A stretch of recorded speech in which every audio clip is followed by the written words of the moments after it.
உலகத் தமிழ் மக்கள் உங்கள் அனைவருக்கும் எனது அன்பான வணக்கங்கள். என்ன விருச்சிக ராசி சகோதர சகோதரிகளே, முதலீடில் கவனம்.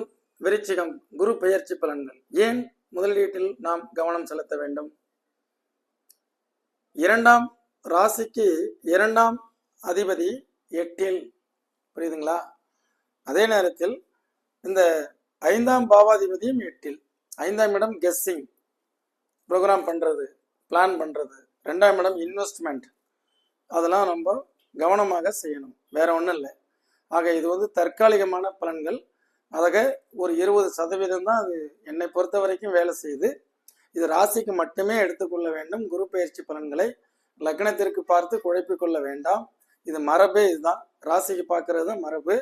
அதே நேரத்தில் விசாகத்தில் பிறந்திருந்தால் புதன் திசை ஓடிக்கொண்டிருக்கும். புதன் அறிவு புத்திசாலித்தனத்திற்கு உண்டான ஒரு திசை. அதனால் பெரிய கெடுபலன்கள் வருவதில்லை. அர்த்தாசிரம சனி என்பது உங்களுக்கு இருந்து அது விலகி 5ஆம் இடத்துக்கு போயாச்சு. அது ஒரு வகையில் ஒரு நன்மை. அதே மாதிரி 4th ஹவுஸ் 4ஆம் இடத்துக்கு ராகு இறங்கி வந்திருக்கிறது. இது ஹெல்த் வைஸ், வீடு, வாகனம், இதிலெல்லாம் கொஞ்சம் கரெக்டாக பண்ணணும். அது உங்களுக்கு ராகு கேது பெயர்ச்சி பலன்கள்ல அதை நான் சொல்றேன். அனுச நட்சத்திரம், அப்போ அதில் பிறந்தவர்களுக்கு புதனுடைய திசை போய்கொண்டிருக்கும். அதுக்கு அடுத்தது கேட்டை நட்சத்திரத்தில் பிறந்தவர்கள் கேது திசையினுடைய end of the stage Sukra திசையில இருக்கும். சுக்கரன் திசை நடக்கக்கூடியவர்களுக்கு நன்மை.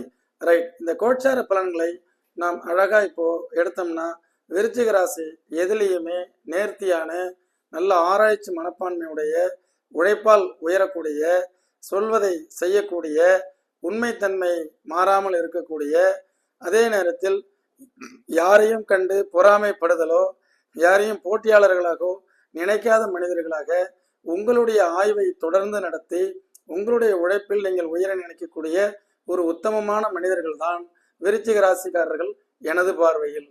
சரிங்களா?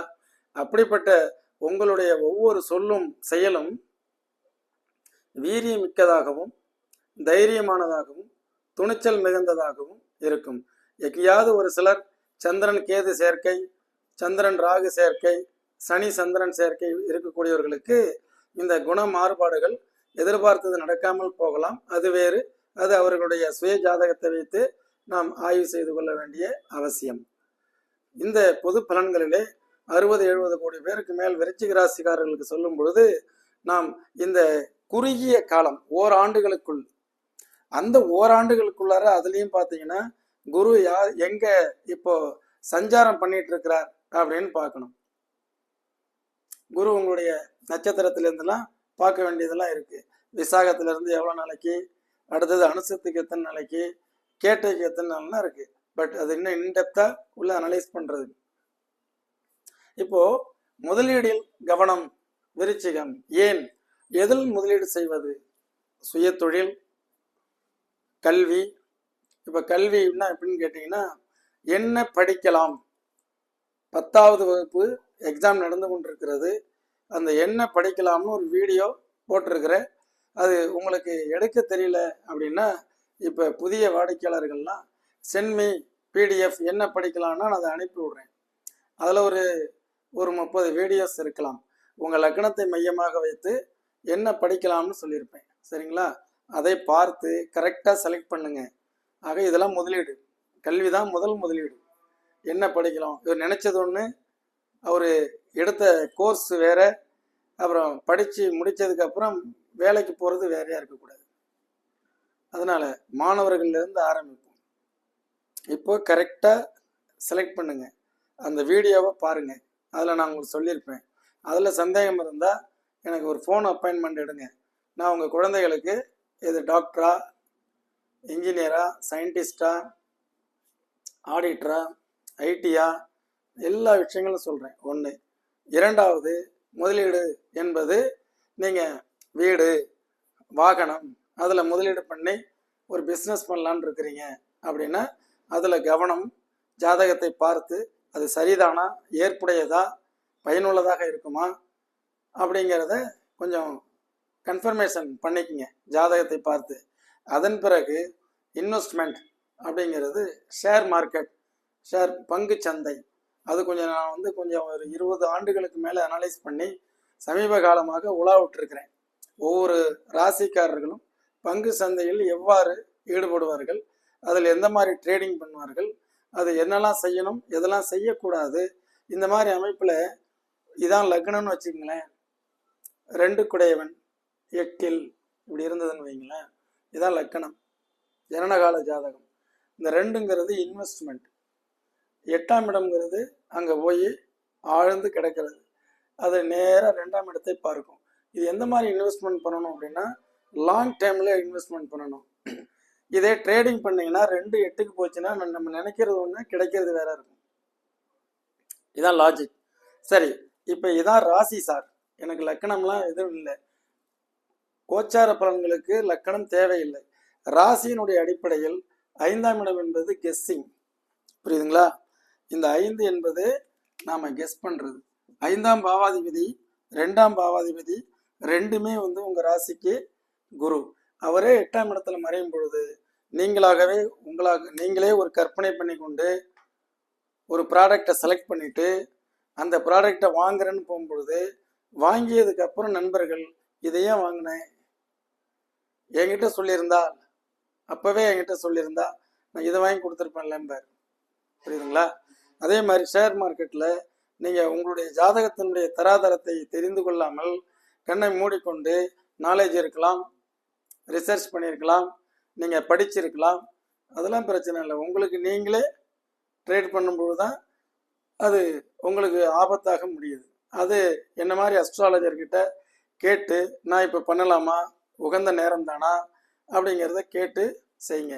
அதுபோக இந்த ஒரு லேண்டு வந்து உங்களுக்கு இப்போ பணம் கொடுங்க, நாங்கள் வீடு கட்டி கொடுத்துருவோம், கரெக்டாக 2 வருஷம் எடுத்துக்குவோம், 2 இயரில் கட்டி முடிச்சிடலாம் உங்களுக்கு கொடுக்குறோங்கிறாங்கன்னு வைங்களேன்.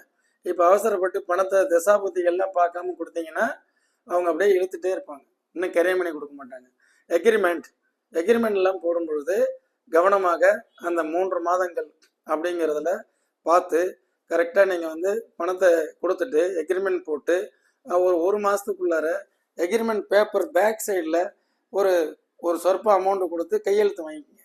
கையெழுத்து வாங்கிட்டீங்கன்னா கோர்ட்டுக்கு போனாலும் அது செல்லாது, நம்ம கோர்ட்டில் கொடுத்து கூட கரையம் பண்ணிக்கலாம். இதெல்லாம் ஏன் சொல்கிறேன் அப்படின்னா, ப்ராக்டிக்கலாக 2 8ஆம் இடத்துக்கு ராசிக்கு 2 கூடியவன் 8ல் இருக்கும் பொழுது நம் வாய் வார்த்தை, நம்ம வாக்குறுதி கொடுக்கறது, நம்ம சொல்கிறது, அடுத்தவங்க பணத்தை வாங்கி நாம் முதலீடு செய்து ட்ரேட் பண்ணி தரேன்னு சொல்கிறது, அடுத்தவங்க பணத்தை வாங்கி வட்டிக்கு விட்டு வாங்கி தரேன்னு சொல்கிறது, ஜாமீன் கையெழுத்து போடுறது, கொலட்ரால் கொடுக்கறது, ஷூரிட்டி கொடுக்கறது, இவங்க எல்லாமே வரக்கூடிய இந்த ஓராண்டுகள் 14/5/2025 வரக்கூடிய ஓராண்டுகள் கவனம் தேவை.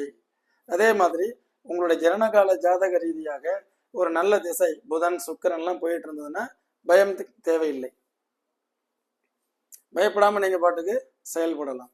அதே மாதிரி உங்களுடைய ராசிக்கு விரயஸ்தானத்தையும் தனஸ்தானத்தையும் குரு பார்க்கிறார். அதே மாதிரி ராசிக்கு 4ஆம் இடம் வீடு வாகனம் அது சார்ந்த இடத்தையும் குரு பார்க்கிறார். அந்த இடம்லாம் சுபிட்சமாகும். இப்போ 4ஆம் இடத்துக்கு ராகு வருது. ராகு 4ஆம் இடத்துக்கு வரும்பொழுது ஒரு வீடு ஆல்ட்ரேஷன் பண்ணுறீங்க, வாகனத்தை இப்போ ரிப்பேருக்காக விடுறீங்க, அந்த மாதிரி விடும்போதெல்லாம் கவனம் தேவை. ஏன்டா அந்த நேரத்தில் நம்ம வீட்டில் கை வச்சோம், அது 1 லட்ச ரூபா அப்படிங்கிறது 2-3 செலவாகும். இதாக முதலீடில் கவனம் தேவை. விருச்சிகம், அதுக்கு என்னுடைய எக்ஸ்பிளனேஷன், நான் பண்ணக்கூடிய எக்ஸ்பிளைன் வந்து புரிந்து கொள்ளுங்கள், சரிங்களா? ஆக இந்த ஓராண்டுகள் மிக கவனத்தை நம்ம செலுத்தினோம்னா கடுமையான நஷ்டங்கள் வீழ்ச்சியிலிருந்து நாம் விடுபட முடியும்.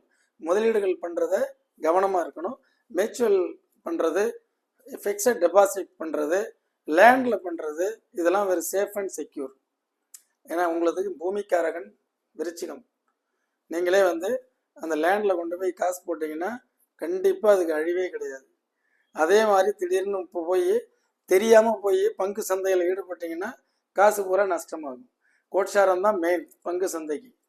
கோட்சார ரீதியாக நம்ம கிரகங்கள் எப்படி இருக்கோ அதை சார்ந்து தான் நீங்கள் செயல்படணும். ஆக தசாபுத்தி அந்தரங்களும் அதோட மேட்ச் பண்ணி பார்க்கணும். வாங்க, உங்களுக்கு மிக தெளிவாக நான் உங்களுக்கு சொல்லித்தரேன், அதை எதை செய்ய வேண்டும் எதை செய்யக்கூடாது. அதே மாதிரி பள்ளி மாணவ மாணவிகள் நீங்கள் உங்கள் ஜாதகத்தை பார்த்து என்ன சப்ஜெக்ட் அப்படிங்கிறத செலக்ட் பண்ணி அது சார்ந்து நீங்கள் செலவு பண்ணி படிங்க. அதே மாதிரி வெளிநாட்டுக்கு செல்வதற்கு பணம் கட்டக்கூடியவர்கள் அங்கே வேலைக்கோ இருந்தாலும் சரி, படிப்புக்காக இருந்தாலும் சரி, இப்போ நம்மளுடைய நேரம் கெடும் பொழுது பணத்தை கட்டி ஏமாற வேண்டாம். அதே மாதிரி ஒரு சிலருக்கெல்லாம் பார்த்தீங்கன்னா, அதான் வீட்டுக்கு சொன்னேன் இல்லையா, உங்களுக்கு தொகுப்பு வீடுகள்லாம் கட்டுவாங்க. பணம் கட்டினோம்னா அவங்க கட்டி தரங்குறாங்க போது கவனமாக அதை கேட்டு அதன் பிறகு செய்யணும்.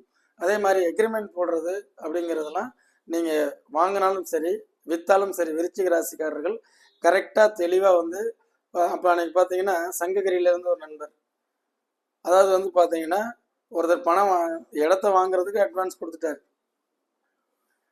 இடத்த கொடுக்குறவர் இவரும் ரெடி ஆகிட்டார். இன்னொருத்தர் அதில் தடங்கல் மனு போடுறாரு. தடங்கல் மனு போடுறவர் என்ன சொல்வார், என்கிட்டே கூட நானே வச்சுக்கிறேங்கிறாரு. இவர் என்ன சொல்கிறாரு, நான் கரையம் பண்ணி அவரை நான் கோர்ட்டில் பார்த்துக்கிறேங்கிறாரு. தேவையாது. இந்த விருச்சிகத்துக்கு இக்கட்டான சூழல் வருது பாருங்க. ஏனை வரும் பின்னே மணி ஓசை வரும் முன்னேங்கிற மாதிரி இப்போ அவருக்கு நான் வந்து எக்ஸ்பிளைன் பண்ணிட்டு இருந்தேன். யார் முதல்ல பணம் கொடுக்குறாங்களோ வாங்கிட்டு இந்த இடத்த கொடுத்துட்டு நீங்கள் பாட்டுக்கு நகர்ந்துருங்க. ஆக அந்த 2 8க்கு போச்சுனாலே இது போன்ற பிரச்சனைகள் இதெல்லாம் நமக்கு ஃபேஸ் பண்ண வேண்டி வர்றதுனால தான் எச்சரிக்கையாகவும் கவனமாகவும் இருங்கள். அதே மாதிரி ஒரு இடத்துல வேலையில் இருக்கிறீங்க அப்படின்னா அவசரப்பட்டு மாறாதீங்க. ஏன்னா உங்களுக்கு 5 குடையவன் கெஸ்ஸிங் வந்து 8க்கு போயிடுச்சு. நீங்கள் நினச்சிட்டு இந்த வேலையை விட்டுட்டு இன்னொரு வேலைக்கு போகும்பொழுது அங்கே பார்த்தீங்கன்னா அங்கே சில பிரச்சனைகள் உங்களை எதிர்கொள்ளலாம். ஓராண்டுகள் கண்டினியூ பண்ணிடுங்க, இருக்கிற இடத்துல கண்டினியூ பண்ணுங்க. அதே மாதிரி புதுசாக இன்வெஸ்ட்மெண்ட் பண்ணி பிஸ்னஸ் பண்ணுறீங்க அப்படின்னா அதில் கவனம் தேவை.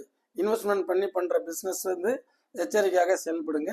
ஏற்கனவே பண்ணிட்டு இருக்கக்கூடிய தொழில், அதுக்கப்புறம் நீங்கள் வந்து புதுசாக வந்து ஒரு புதிய தொழில் பண்ணுறீங்க அப்படின்னு பார்த்தீங்கன்னா இருக்கிற தொழில் நல்லா போகும்போது புதுசாக ஆரம்பிக்கிறத கேட்டுட்டு பண்ணுங்க. என்ன திசாபத்தி நடக்குதோ அதன்படி கேட்டுட்டு பண்ணுங்க. எனவே முதலீடில் கவனம் தேவை. இந்த குரு பயிற்சி பலனில் விருச்சிக ராசி பொறுத்த வரைக்கும் கவனமாக இருப்போம், எச்சரிக்கையாக இருப்போம், வருமுன் காப்போம். கண்டிப்பாக வெற்றி நிச்சயம். மீண்டும் இன்னொரு நிகழ்ச்சியில் சந்திக்கிறேன். நன்றி, வணக்கம்.